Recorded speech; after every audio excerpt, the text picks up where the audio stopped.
ওই চামচের আগায় প্রিচের মাথায় কইরা একটুখানি আচার দিলে আমার আবার পোষায় না। কিন্তু কষ্ট করে আচার বানাই আমার তো কেউ গাবলা ভইরা দিবে না, তাই গাছ থেকে 10-12টা আম পাইরা নিজেই আচার বানাইতে বসে গেছি। অবশ্য আমার আচার বানানোর সেন্স একটু ভালো আছে, কারণ ফ্যামিলির সবাই আমার হাতের আচার খাওয়ার খুব ভক্ত। কিন্তু দুঃখের কথা হলো মাথার মধ্যে সেন্স থাকলেও হাতের কাছে পর্যাপ্ত পরিমাণে মশলা নাই। তার জন্য বাসায় রেগুলার হাতের কাছে যা ছিল তাই দিয়ে বানাই ফেললাম। আমগুলো উল্টা দিক থেকে পচাইতে গিয়ে মনে হইতেছিল যদি সামনের দিক থেকে পচাই তাইলে খুব ভালো হবে, তাই তো পরের আমগুলো সব সামনের দিক থেকে গিচি গিচি করে পোস্ট দিয়ে নিলাম। এইদিকে কড়াইয়ে কতগুলো এলাচি, দারচিনি, জিরা, গোলমরিচ, তেজপাতা, শুকনো মরিচ এগুলো টাইলা নেওয়ার পরে একদম আপন মনে কইরা পানির দাম মনে কইরা কতগুলো সরিষার তেল ঢাইল দিতে হবে।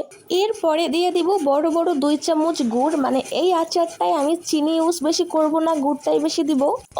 অনেক বেশি ঝাল হওয়ার জন্য আমি আমার আম্মুর গাছের একটা বোম্বাই মরিচ দিয়ে দিলাম। এরপরে দিব ভৈরা 2, 3, 4, 5 চামচ যা লাগে তাই শুকনো মরিচ আর গুঁড়া মরিচ। তারপরে এই যে ধনিয়া গুঁড়া, জিরার গুঁড়া, হলুদের গুঁড়া, পরিমাণ মতো চিনি। আমি এটা সবার শেষে অ্যাড করব 2 চামচ চিনি, কারণ আমি অনেকগুলো গুড় দিছি, চিনির অত দরকার নেই। কয়েক মিনিট নাড়াই চেড়ে মশলাগুলো ভুনা হয়ে যাওয়ার পরে আমি দিয়ে দিব আমগুলা। আর আমগুলা খুব ভালোভাবে মশলার সাথে মাখাই নিতে হবে। তারপর ঢাকনা দিয়ে ঢাইকা দেওয়ার পরে কিন্তু আচারটা হয়ে যাবে। 20 থেকে 25 মিনিট লাগে আচারটা তৈরি হতে। আর এটা কিন্তু একটানা 2 দিন রৌদ্র দিতে হবে। আর এরপর সিরকা অ্যাড করে বোতলে সংরক্ষণ করতে হবে। আর এই আচারটা তৈরিতে কিন্তু একটুকু পানি ইউজ করা যাবে না।